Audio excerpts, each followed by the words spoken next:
Dulu tahun 2021 ada penjual ST datang ke Gus Fuad, namanya Mas Arif ya. Dia itu tuh punya satu lapak, dia itu jualan ST dan dia tuh istiqomah ngikutin Pak Kiai.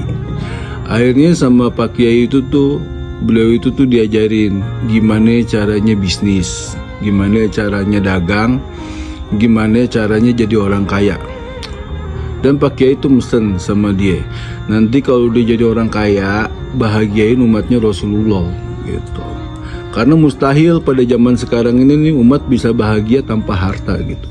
Jadi targetnya Pak Kiai itu tuh mencetak sebanyak-banyaknya orang kaya, diajarin syariatnya, diajarin triknya, diajarin tekniknya. Nanti kalau dia udah kaya, dia itu tuh bakalan mensejahterakan umatnya Rasulullah. Itu yang namanya bener-bener kiai, sayang sama umat. Orang yang berilmu, cinta sama umat. Dia nggak mungkin ngasih uang ke umat. Jadi dia menggunakan segala pikirannya dia, otaknya dia, semuanya, skillnya apa segala macam untuk mencetak orang-orang kaya. Sekarang Mas Arif itu tuh punya 30 lapak ST, namanya ST Berkah. Dia udah terkenal tuh ST Berkah tuh di daerah Bekasi, di daerah Kerawang, bahkan di daerah Jakarta. Omsetnya itu per lapak itu 1-3 juta per hari. Lu bisa bayangin kan, berarti dia itu omsetnya itu per hari itu 30-100 juta lebih gitu. Dan dia juga tuh akhirnya tuh yang manggil Pak Kiai itu tuh untuk gamelan sholawat di Kerawang kemarin. Ini orangnya ya. Untuk manggil gamelan sholawat itu tuh dia itu tuh mesti membayar orang-orang yang main gamelannya, terus nyewain hotelnya dan akomodasinya, serta sound system yang begitu megah dan pencahayaan yang begitu keren. Gua rasa itu tuh dia tuh habis sekitar hampir di atas 100 jutaan lah itu Mas Arif itu. Jadi bener-bener tuh yang namanya di depan mata gue sendiri tuh orang dididik sama Pak Kiai dari nggak ada apa-apa menjadi apa-apa sekarang. Terus ada orang yang nanya ke gue, emang Fuad itu tuh kiai? Ya lo lihat aja, yang namanya kiai itu tuh ada hasil karyanya gitu.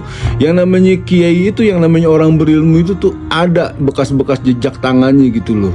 Jadi gue nggak usah ngomong, bukti aja yang membuktikan gitu loh. Sekarang Pak Kiai itu tuh lagi kepengen tuh mencetak pengusaha-pengusaha muda tuh yang bakalan sayang sama umatnya Rasulullah. Nah, kasusnya juga sama, Gus Miftah dengan tukang es teh juga. Masalahnya nih tukang es teh ini Pak Sun Haji ini datang ke Gus Miftah, malah dikata-katain sama Gus Miftah. Akhirnya apa? Seluruh orang Indonesia itu menaruh empati, menaruh simpati itu sama Bapak Sun Haji ini nih. Sekarang Bapak Sun Haji ini kayak mendadak, ada yang donasi 300 juta, 150 juta, ada yang ini, ada yang itu, apa segala macam gitu. Pak Sun Haji bisa jadi kaya gara-gara hubungannya dengan Gus Miftah. Iya benar, gara-gara dicela. Cuman coba deh Gus Miftah cela orang lagi kayak gitu, nggak mungkin gitu loh. Satu. Terus kedua, ya, adab dan akhlaknya itu tuh Pak Sun Haji itu tuh bener-bener orang baik gitu ya, bener-bener orang hebat. Dan sebelum wartawan itu donasi ke Pak Sun Haji, takut salah donasi lagi ya, kayak Kak Agus gitu ya, dia nanya-nanya tetangganya dulu tuh, gimana karakternya Pak Sun Haji. Ternyata kata tetangganya tuh karakternya Pak Sun Haji itu orangnya jujur, baik, dan rendah hati. Wah, akhirnya banyak lah tuh yang berdonasi ke Pak Sun Haji itu gitu loh. Nah masalahnya gini, Gus Miftah itu tuh udah memalukan namanya kiai ya. Jadi yang namanya kiai itu tuh yang harusnya jadi kiai itu yang seperti gue ceritain di awal kayak gitu. Yang namanya kiai itu tuh mesti bisa mencetak manusia-manusia hebat untuk bisa mensejahterakan umatnya Rasulullah gitu. Yang namanya kiai itu tuh mesti punya ilmu, dan ilmunya itu tuh mesti diaplikasikan atas dasar cinta kepada umatnya Rasulullah gitu. Beda dengan ini orang. Makanya sekarang tuh banyak tuh tek-tek yang beredar tuh ya, mendingan jualan ST daripada jualan agama. Nah, yang gue lagi ini nih, apakah Allah ini sedang bercanda sama orang Indonesia? Ternyata minum es teh itu tuh lebih menyegarkan dan lebih berbarokah dibandingkan kita minum yang minuman berkarbonasi. Gue juga nggak tahu ya, mungkin Allah tuh ngasih sinyal ya bahwa es teh itu tuh mungkin lebih gimana ya gitu. Whatever lah itu ya. Nah, Sekarang ini Gus Miftah ini dituntut supaya turun dari jabatannya sebagai staf khusus kepresidenan mengenai kerukunan beragama. Sekarang dia boro-boro mau ngelarin urusan kerukunan beragama, ama agamanya sendiri aja, sama orang kecilnya aja dia begitu menindas. Harusnya ya kalau benar-benar dia kiai, dia tuh punya rasa malu gitu, dia punya rasa ini apa segala macam. Nggak usah dia ngomong itu bukan urusan saya gitu. Harusnya itu tuh ngundurin diri aja. Masalah antar pengunduran dirinya dia itu disetujui apa enggak, itu kan urusan belakangan gitu.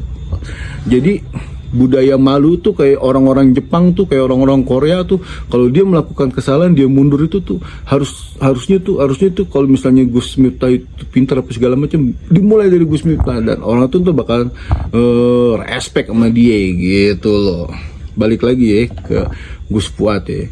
Jadi emang Pak Kiai itu tuh programnya sekarang itu tuh mencetak pengusaha-pengusaha muda tuh yang bener-bener bertakwa. Kata Pak Kiai itu sebaik-baiknya harta itu ada di tangan orang yang bertakwa. Kalau harta di tangan orang yang bertakwa, harta itu nggak bakal dipakai maksiat gitu. Dan kalau orang bertakwa itu nyari duit, pasti orang bertakwa itu tuh bener gitu. Nggak mungkin macem-macem, bayar orangnya bener, ininya bener. Dan kebarokahan itu tuh adanya di orang-orang yang bertakwa ini gitu loh. Makanya kalau ada orang, emang Fuad begini, emang Fuad begitu, lihat aja hasil karyanya. Ada jejak rekamnya gitu. Yang namanya kiai, apalagi yang namanya kiai udah distempel gitu ya. Ya pasti ada jejak rekamnya, pasti dia itu tuh menghasilkan karya tuh yang paling keren gitu ya, yang paling keren buat umat, yang paling keren untuk kemaslahatan umat gitu loh. Ya udah dari gue gitu aja ya. Jadi asal lu tahu aja tuh ya, kemarin tuh ya solawatan keren itu tuh yang undang itu tuh Mas Arif, bos ST, yang tadinya punya lapak ST cuma 1, sekarang udah 30.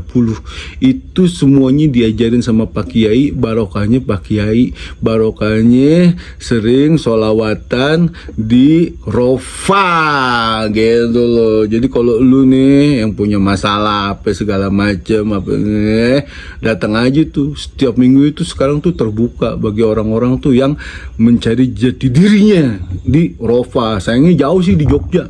Dulu gue juga maksain, sekarang sih udah nggak berasa ya. Jadi Rofa itu kayak rumah kedua gue gitu. Jadi gitu ya dari gue Bang Jaini ya. Assalamualaikum warahmatullahi wabarakatuh.